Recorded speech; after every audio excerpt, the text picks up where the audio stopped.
Hello and welcome to another episode of Bigfoots of America. Today we have Aaron Spencer as our guest. Aaron was our Sasquatch eyewitness in episode number 7 on our YouTube series, so if you get a chance, check that out.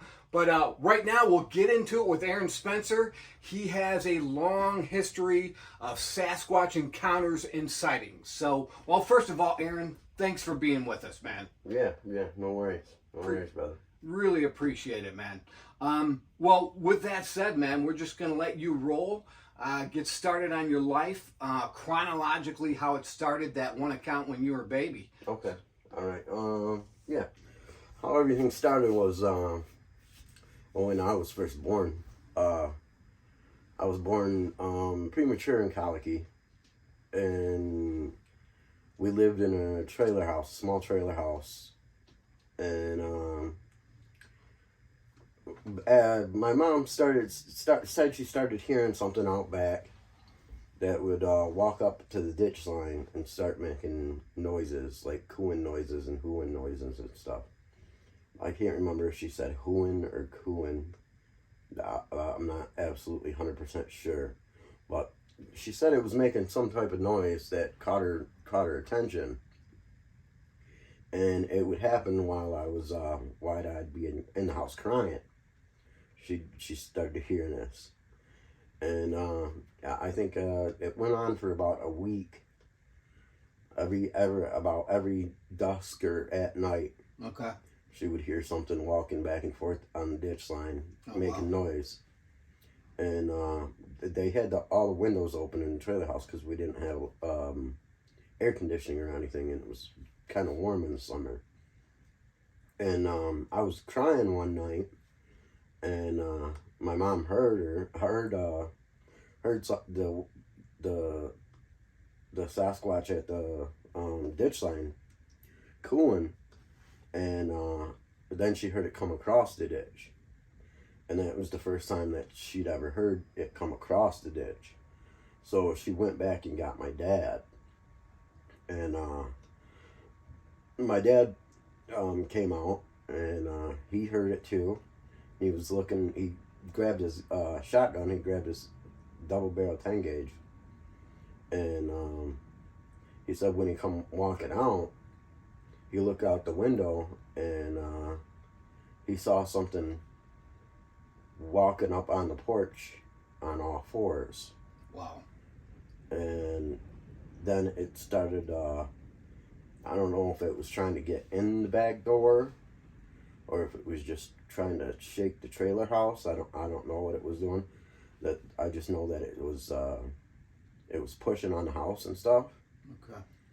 And my dad pointed out the window and shot both barrels, and he said it screamed like a woman and ran away on 4 legs. Wow. Yeah. And that one was kind of a reddish color, I think? Yeah. Okay. Because when I got a little older, around 4 and 5, it would still come back, but it wouldn't. It would never come back up to the house, and it would never come up to us, but it'd stay out back by our barn and stuff. And I remember one day me and my sister were playing in the ditch with some old pans my mom had thrown out. And my aunt was sitting on the porch, and my aunt had alcohol syndrome, I think she had, and she had weak bones and weak joints. So I was always told by my parents and by my sister that I couldn't jump around or be rough around her, because if I accidentally fell on her or something, I could hurt her. Okay.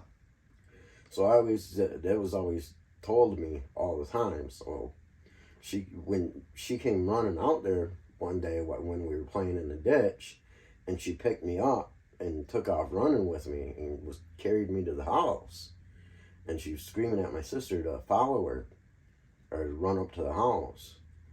Well, when we got into the house, she sat me down, and my mom was doing dishes in the kitchen, and my mom heard us all come in the back door, and heard my sister screaming. So she come running back there to see what was going on. Okay. And my aunt really couldn't talk because she was out of breath and stuff, but she just pointed back there. And when my mom looked out the back door, she seen the red Sasquatch out by the barn behind a little birch tree. Wow. Yeah, that always made me think that it would keep coming back kind of like a motherly instinct, you know? So for some reason it was just so attracted to your family. Yeah.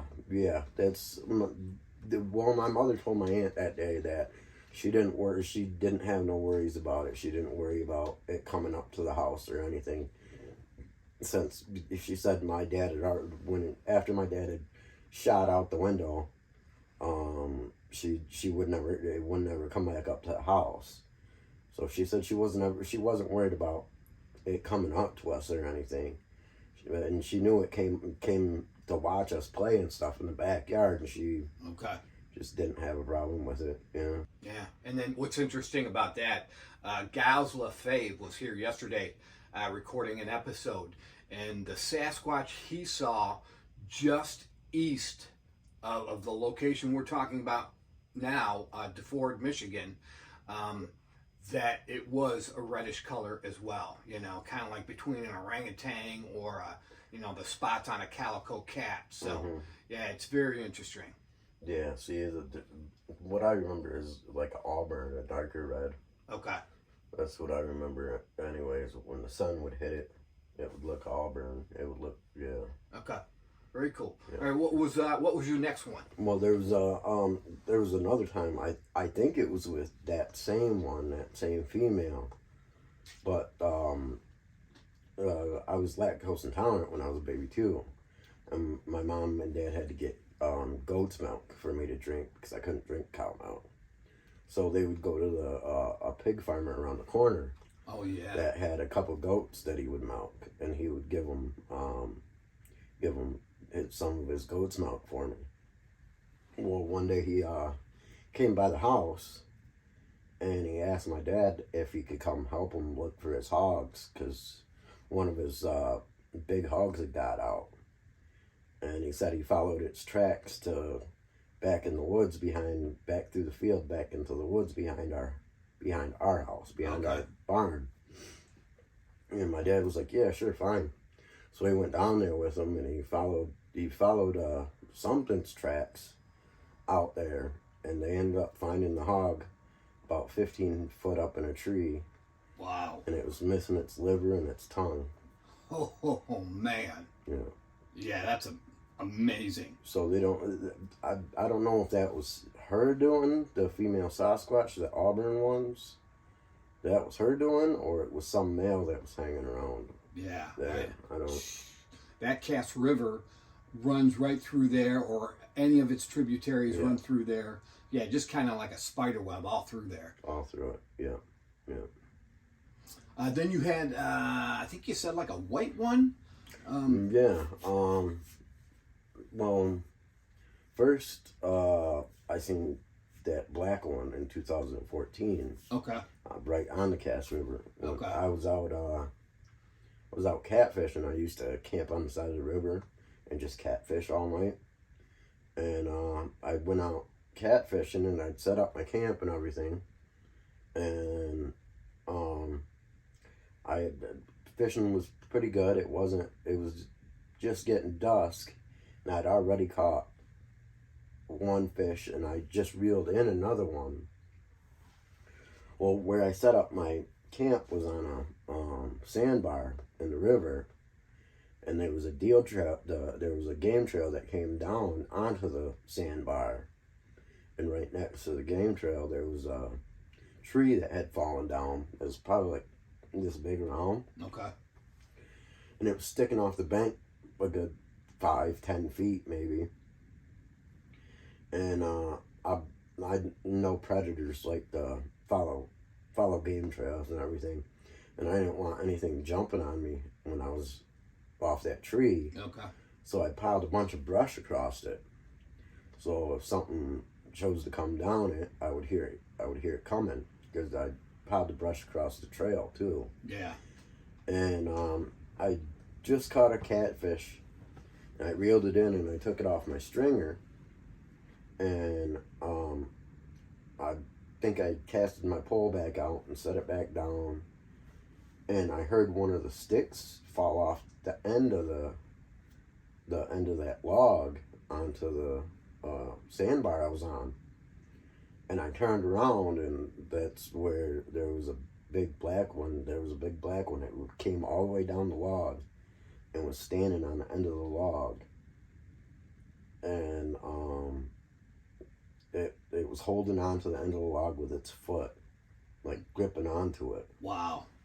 And I thought it was gonna jump at me or something, and it was so big, and it got so close without me hearing anything.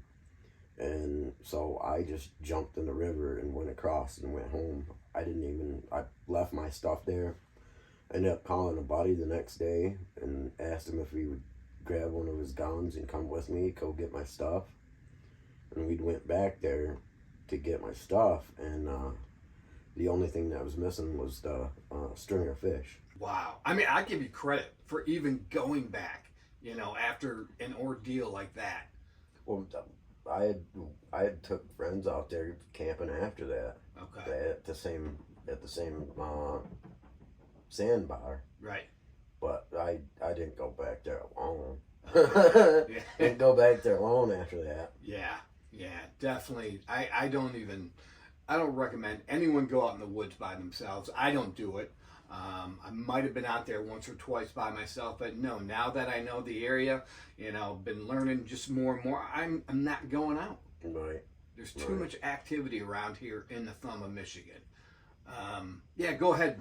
Anything else? Yeah, well, that's what happened on the river, but I already had a good feeling that there was some out there. Okay. Because I'd been fishing on that river my whole life right there, and we'd always hear weird noises, or if we'd be walking up the river, sometimes you get weird feelings about certain spots, feeling like you're being watched and stuff like that. Yeah.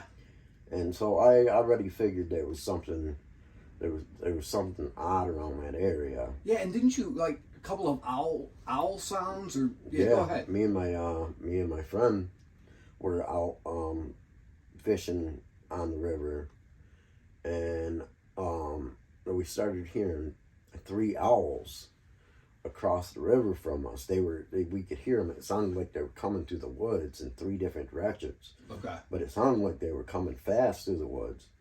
And there wasn't like no brush or anything. It wasn't too brushy, so we could see through the woods. So it was like, and we weren't seeing anything coming through. We weren't seeing anything flying through or anything. And we kept hearing the hooting. And the last one that we heard was like behind a bush and a tree right across the river from us. And it hooted twice and then growled afterwards. Oh my gosh. And my buddy was like, I've never heard an owl growl before. I was like, that's because they don't growl. It's not an owl. Right.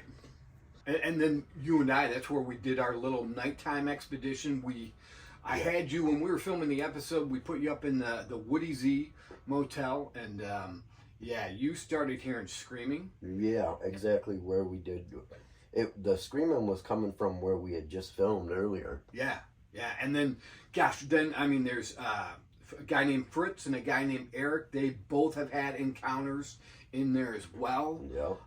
Yeah. So it just seems like a history. And then Mike Bale, just a few short miles away, he had a sighting of, we measured that one at possibly 9 feet from what Mike was telling us. Yeah. Mike and his wife saw it. That seemed like a big one. Oh, yeah, Like a real big one. And then, so we went to that location as well, and you found the log that had been stepped on and crushed that actually lined up with where Mike and his wife had said it had been, and walked through. So that's absolutely crazy, that whole area. So, we went out the nighttime and we had rocks thrown at us. 3 distinct rocks. One flew oh my gosh, 70 miles an hour right over my left shoulder, probably even clipped my hoodie.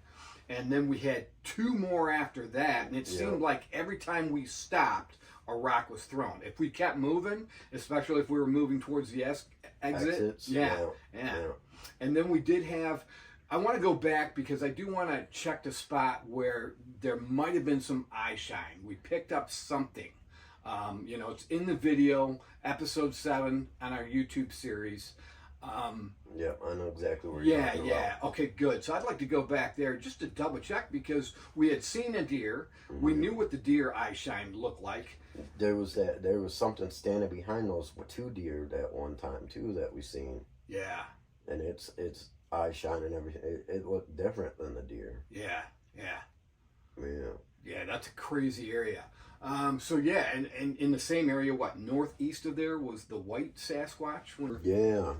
I was at my I'd been going to spend the weekends with my daughters, and my youngest was sitting there telling me that every time she slept out on the couch in the living room by the back deck, that it sounded like something was hitting the wall and would wake her up at night. Okay. And I wasn't thinking nothing. I thought maybe it was some neighbor boy or something was trying to get her attention. Okay. Because she's a teenager, and that's what teenage boys do. They're stupid. Right. So that's what I thought. So I was like, well, I'll sleep out there, and if somebody comes knocking on the wall, I'll figure it out. Yeah. Well, I'd fell asleep. It was probably around 4:00 in the morning when I got up, and something had gotten me up. I don't remember hearing anything hit the wall or anything, but I woke up for some reason. Okay. And so I walked out on the back deck, and right off the back deck is a pool. And right on the opposite side of the pool, all I seen was a white flash from the pool. I heard the pool make a noise, and then seen a white flash running out back. And it moved fast. It moved real fast. Did it sound like it was in the pool? No. Okay. No, it sounded like they just pushed off the pool. Okay. So maybe hiding behind it. It's something. But the next day we went out there, and 2 of the supports of the pool were bent. They were crinkled. Wow. And you could stand on one of those supports just fine, and it wouldn't move. It was a steel support, probably like this. Wow. And it bent 2 of them down. Well, I'll tell you, because a friend of mine, Matt, he's had some sightings. We'll have him in a future podcast as well. He's saying, anytime, July, August, just find a river. Find a river, and that's where they're going to be. These beasts are huge, and, they need to cool down somehow. Right. And then their food source, from fish to clams, whatever, they're getting in the rivers to find their food sources. You had, trying to think, eye shine or something? Were you taking your dog out or smoking? Yeah. I was over by D4, and I just got a puppy, and I was potty training him. So I every time he'd wake up, I'd take him outside. Well, it was in the morning. I just got up, and I let the puppy out, and then I let him back in and everything. And I sat down, and I was smoking a cigarette. And I was smoking a cigarette, kind of like where that window was right there on the couch. Okay. And the window was next to me. And I seen 2 little red dots. I seen 2 red dots, like they were all the way red. They were kind of like orangish red. There was an orangish hue to them. But I seen two orangish red dots. I thought it was my cherry for my cigarette. Right. On the window. Reflecting. Yeah. And I hit it, and they didn't get brighter. So I'm like, well, that's odd. And I started getting closer and closer. And then I saw them blink, and then they turned and moved. Wow. Yeah. I mean, Cheyenne Sweet, she's a gal who lives over here in Croswell, I think it is. She had a sighting. And it seems to be that they will watch you and just kind of stand still until you see them, Right. and then once a person sees them, then they'll take off. But I think if they're out in the open or daylight, whatever, they just kind of stand still. But then, like when the people see them, they'll take off. So that's what made me think of that. Yeah, because normally you're not expecting to see something that big. Yeah, You're not expecting to see it at all. yeah, that's crazy. You would think that something that big would make a lot more noise than what they do, but Yeah. Any other? Oh yeah, your son. You were out hunting with your son, I think, and you were making some brats. If I remember the episode correctly. We went out on a hike in the wintertime so we could go check out the trails at that park. Mm-hmm. And I started a little fire and we were making brats. And he was sitting on a log next to me, and I was standing there. And out of the corner of my eye, I thought I seen something. I thought it was a bird wing fluttering or something. I thought I seen something quick out of the corner of my eye. And my son was sitting there, so he was looking that way. I was just standing there. And he's like, "Hey, Dad, did you just see that?" I was like, "No, what'd you just see?" He's like, "I thought I just seen a face peek around that tree over there." And I don't know what it was, but he said he seen a face, and I seen something out of the corner of my eye, but I wasn't paying attention to it neither. Wow. So, man, that brings to mind just the variety, just what we've talked about in the past few minutes. We've got a white one. We've got your auburn one, more of a darker red, and then we've got Gal's Lefebvre. His was kind of a lighter red. Then we've got the black one on the side of the river. Yeah. And then Mike Bales, he said his might have been black or a dark brown. And then there's a Dogman sighting. Local church right there in Carroll, Michigan. One of the patrons was cutting the lawn of the church and looks up, and there's a Dogman just standing there watching him. He got nervous and looked away for a minute, and the thing took off. Or let me rephrase that. It either took off or disappeared. So, are these things flesh and blood? Are these things interdimensional? I'll show you later. Well, I know that usually around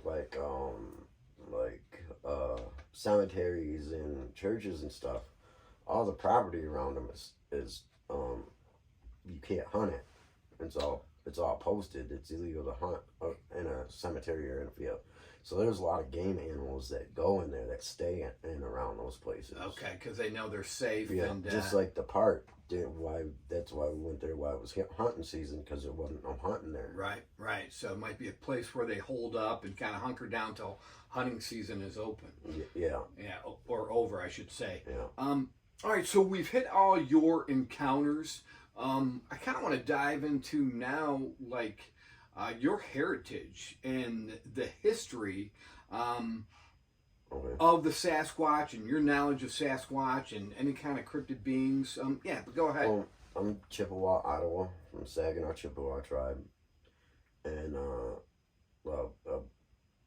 we've always lived around that area in Tuscola County, and as far back as I can remember, there was always stories about the Sasquatch beings and the wolf-headed beings and and stuff like that. And there was always stories told about the Sasquatch beings sometimes stealing kids and women. Okay.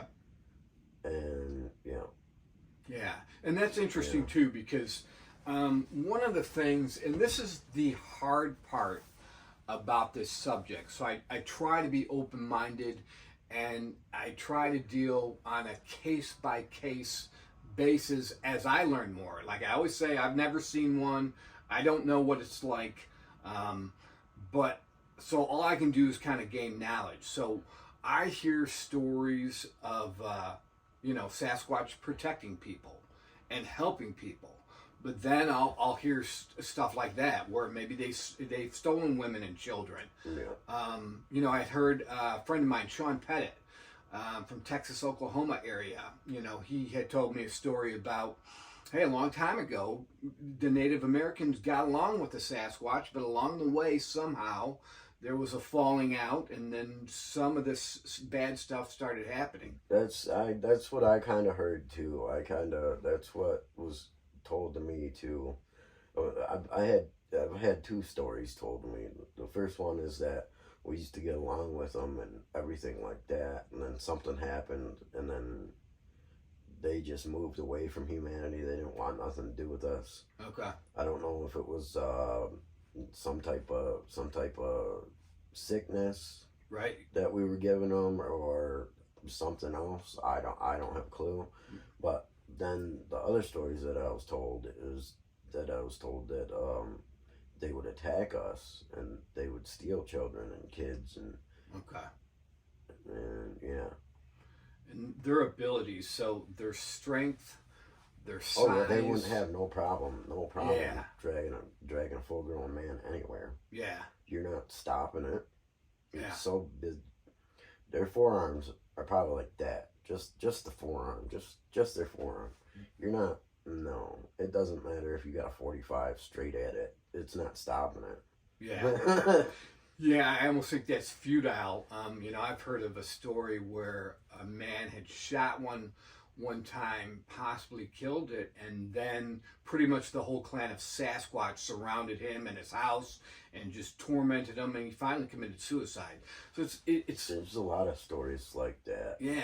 But especially around like when people were out in the West, gold prospects, looking for gold. prospects. Yeah. Yeah. Yeah.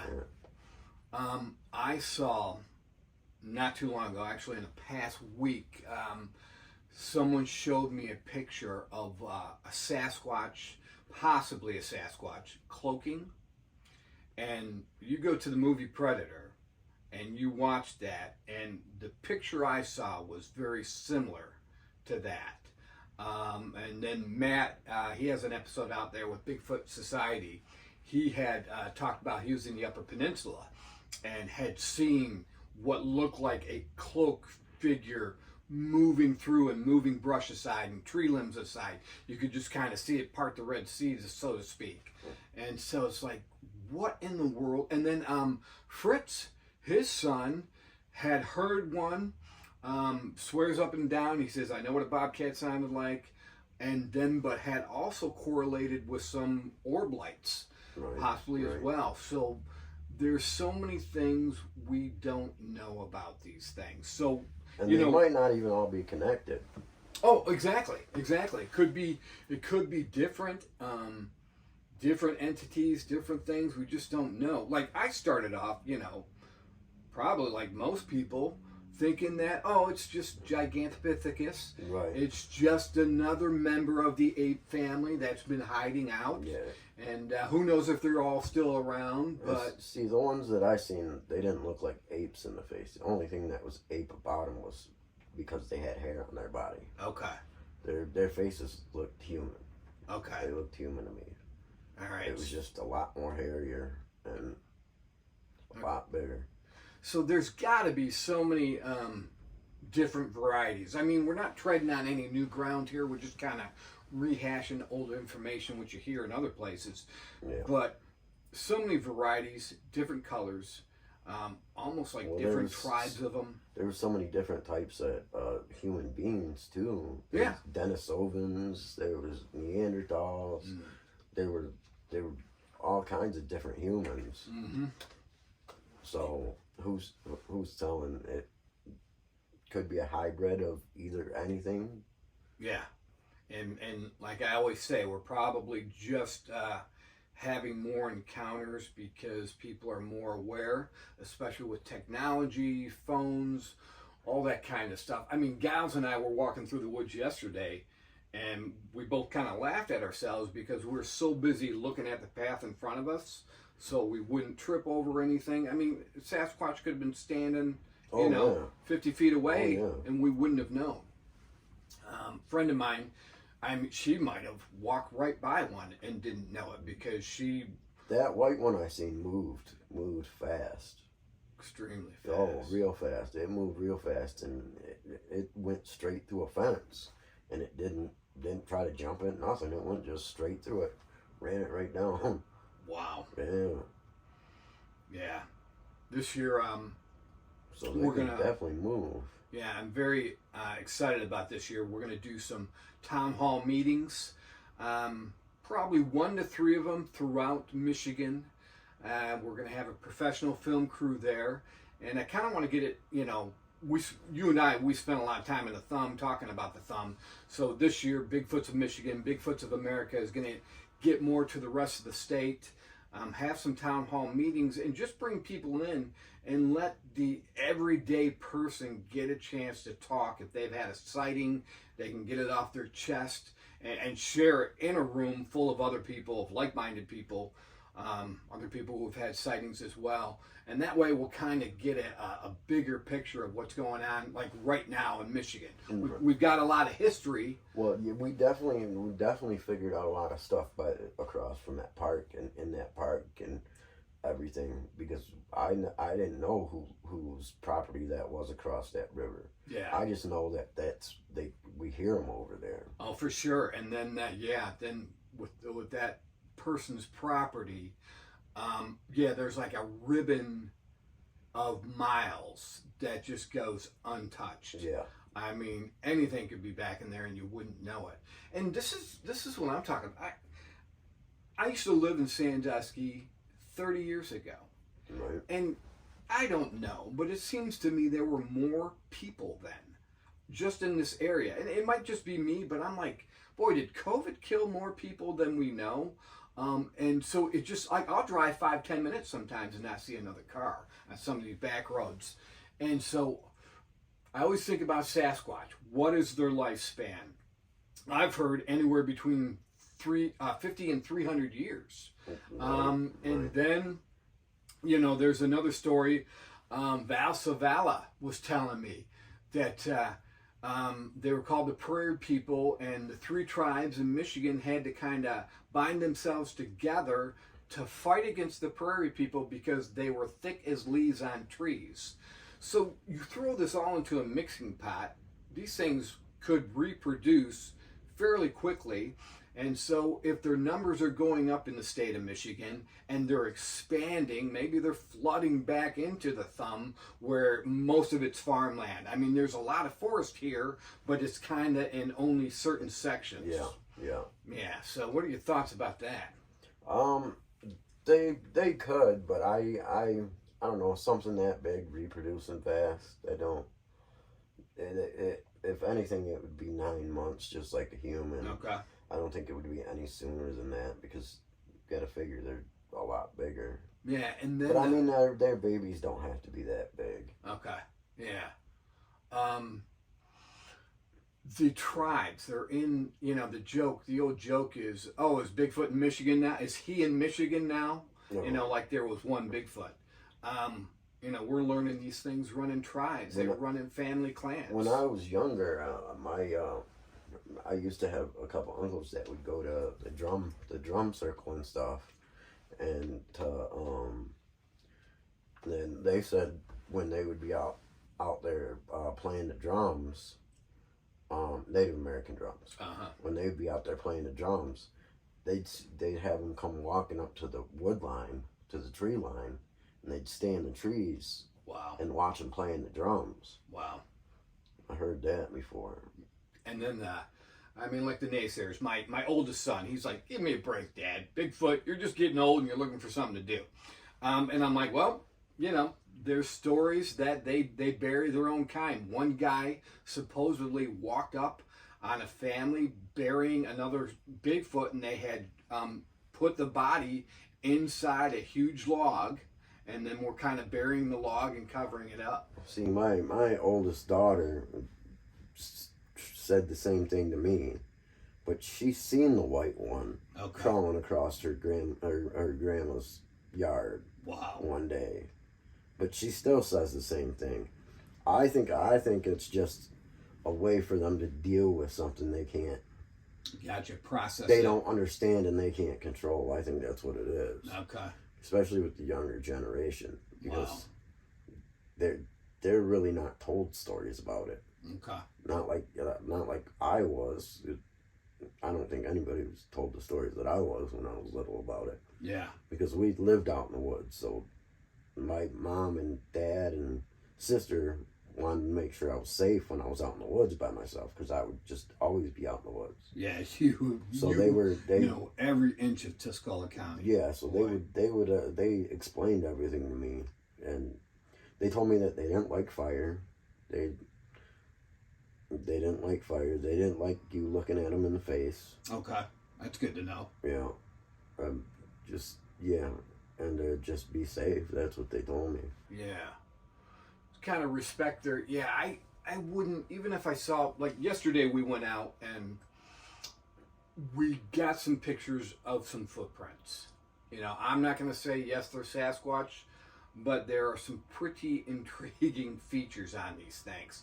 And one particular footprint, I found some together, but I also found this one that was by itself. And what was so intriguing about this individual print was it looked like, and the size of it, so it would have been adolescent, it was like a barefoot footprint. And it looked like it ran on a log for a little bit, a tipped over tree, and then had to put one footprint in the sand, in the dirt where I got the picture of it, and then it leaped into this bigger tree right in front of it. And because Gals and I were just kind of looking around for any other footprints, and so I'm like, I think these things live in the trees much more than we think they do. When I'm pretty sure that's when they're juveniles. That's where they usually stays, in the trees. Because even you see even the way that the adults walk, they'll walk like heel to toe. One foot will be right in front of the other one. Yeah. You know what I'm saying? And the only reason that you do that is if you were walking on tree limbs when you were little. Right.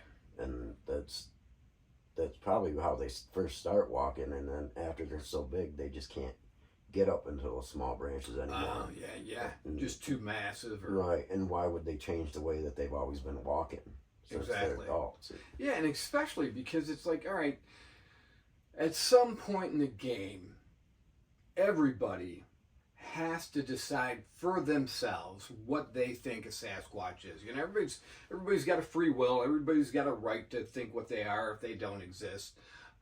Like where I started, you know, as probably just another ape. Yes, I've morphed into, hey, ancient human tribe, possibly interdimensional, definitely with traits I don't understand, out of this world kind of traits. That's what I think too. Is just an ancient tribe of human. Yeah. They went away from technology when we went towards it. Yeah. I'm definitely not interested in hunting one of these things down, or even like I never give out exact locations. I may give a general area, but I don't want these things hunted down. I don't want any of them killed. We're not interested in that, especially if they're, you know, part of a human tribe. Right. Because then that's just us being stupid again. Yeah. You know, ignorant humans just, you know, yeehaw, pulling out our guns and shooting. I'm sure they get shot enough anyways. Yeah. I'm sure there's so many that shot and people just don't say nothing about it because they're scared too. For sure. Yeah, because then you're going to have the government kind of swoop in. Yeah. And they're going to find out, and then you're going to get questioned about it. Yeah, there's so many aspects. So it's just kind of like, all right, let's learn. There was a law passed in the 90s that's called the Native American Burial Act, where anybody other than Native American from a tribe can't have like certain things, like certain bones, like Native American remains that are found. Oh, okay. That's illegal for people to have, but they call it indigenous bones. They don't call it Native American. They call it indigenous. Okay. And the Indigenous peoples burial act, And it wouldn't surprise me if these things fell underneath that law. Good point. Would not surprise me at all. Yeah, and maybe, I mean, the giants that they got out of the burial mounds down in Ohio, and the ones that they got out of Lovelock Caves, that's why they couldn't have their bones, and that's why they're not in museums anywhere. Because they fall under that same Indigenous People Burial Act. Yeah, and we always seem to lean, or a lot of people, maybe it's just me being a man at first, you look at these things as possibly nefarious. But yeah, who knows? I don't know what the government knows. Are they trying to protect them or just keep it quiet? And why are they doing this and why are they doing that? But yeah, we definitely need to learn more. I'm sure they have different ones act different ways. Yeah. I'm sure they're not all good. I'm sure they're not all bad. Right. Like humans. Yeah. Giles made that point yesterday. It probably depends on what happened to them growing up. If somebody shot at them and stuff like that when they were younger, they probably don't like people all that much. Yeah, I mean, I even heard a gentleman tell me one time, hey, the three-toed ones are bad. And I'm like, okay. Yeah, that's what I heard, that those were down south for like Arkansas and stuff like that. Okay. That they weren't very nice down there. Okay, that's funny. I'm supposed to hopefully get down to Alabama this year. In fact, I want to have that individual on the podcast before we go down. He has seen a what he estimates to be, 15, 16 footer white albino-like alpha male. He said the thing walked in front of his car and the hip was at the roof of his car. And so what was funny about it is it was right in line. Last year we went to Kentucky, to Slump, Kentucky, with Hank Kress, and he had a family, and we went down there. We got rock clacks. They grunted. Well, they wouldn't respond to Hank, but then Hank told my girlfriend, hey, go ahead and make some sound. So she gave out her first yell, and you heard rock clacks over here, and then a grunt. No, it was like a grunt and then rock clacks. And then we got a yell afterwards, a major scream, and then we believe we got a couple of pictures. Yeah, they're a little bit blurry, but they look pretty good to me.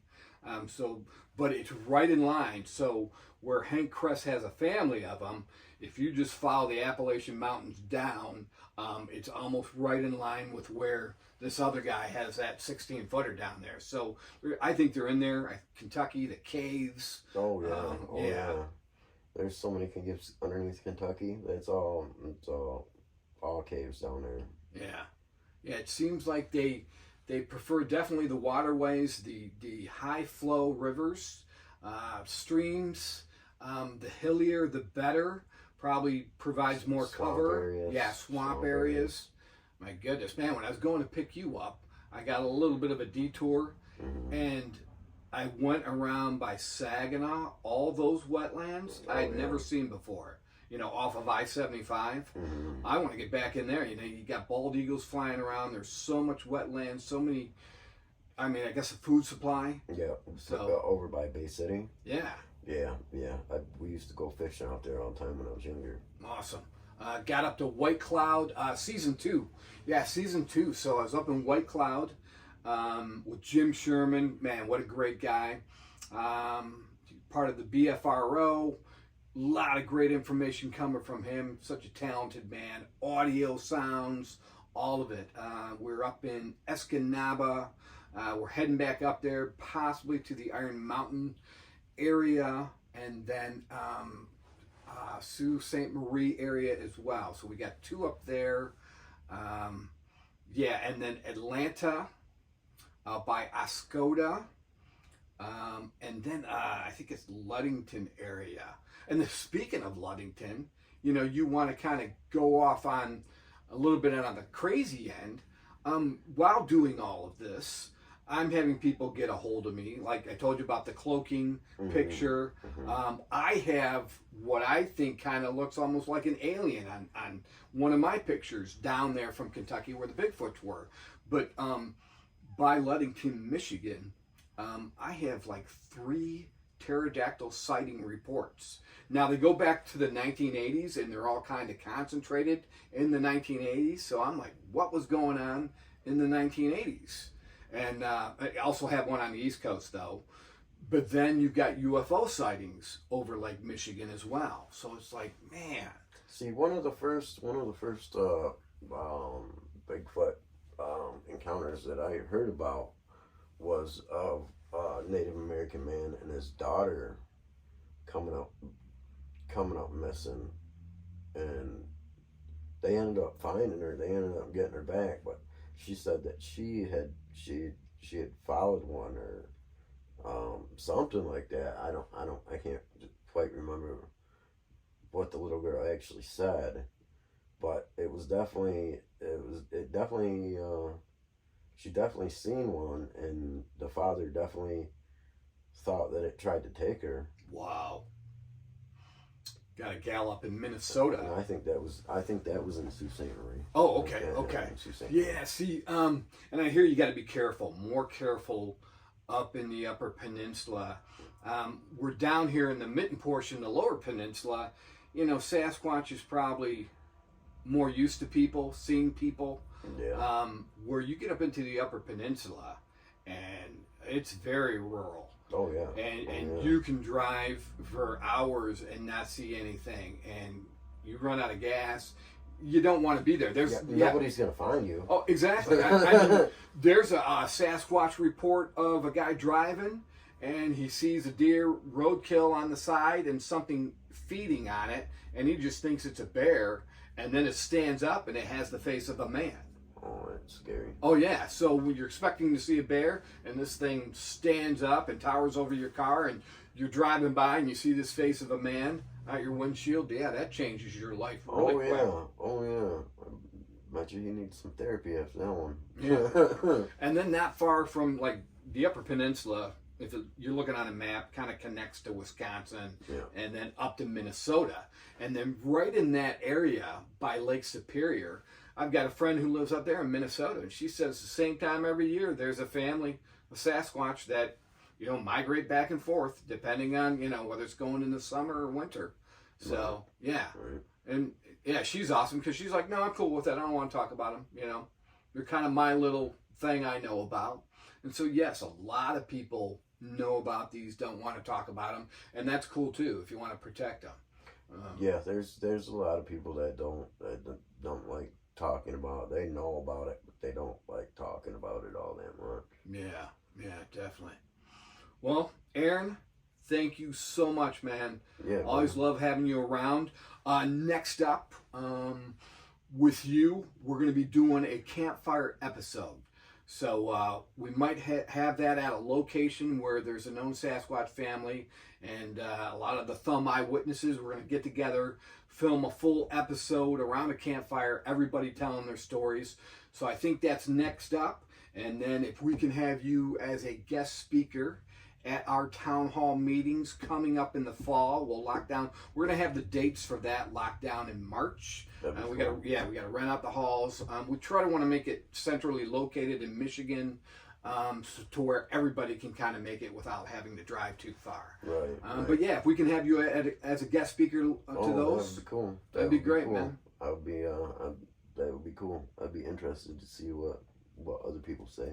Awesome. And what other people are experiencing. Yeah, and then that way we get a data pool of everyone, you know. Yeah, because we pretty much mapped out the Cass River. Yeah. Oh yeah, without a doubt. So let's move to. Yeah, let's just kind of move to the rest of the state, and let's find out what's going on in the rest of the mitten portion of Michigan and the Upper Peninsula. I'm ready. Sounds like a plan. Cool, man. All right, well, thank you so much for tuning in for another episode of Bigfoots of America, and we will see you next time.